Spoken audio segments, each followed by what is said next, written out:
ხედავთ ბოლო 2 კვირის განმავლობაში, რომ ადამიანებს, სამოქალაქო აქტივისტებს, ჟურნალისტებს Facebook-ზე დაწერილი პოსტების გამო იბარებენ სასამართლოებში. მე ვხედავ ამას, რომ ეს ადამიანები სტრატეგიულად შეარჩიეს კონკრეტული ადამიანები, რომ თუ შეგიძლია გააჩვენო აქტიური ადამიანი, გაჩვენდებიან სხვებიც. რა გზავნილი არის ეს?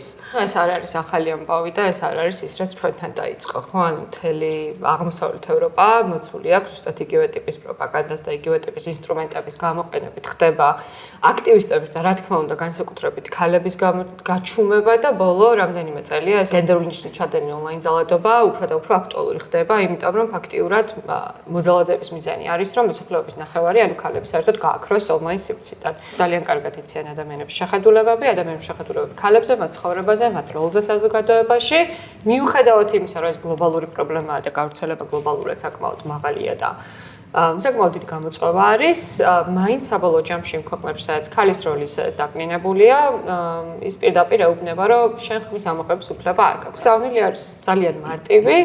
ხშირად საუბრობთ ხოლმე ამაზე, ხო, რომ აი ვის შეიძლება უფრო მეტად შეეხოს მაგალითად ეს რეპრესიები.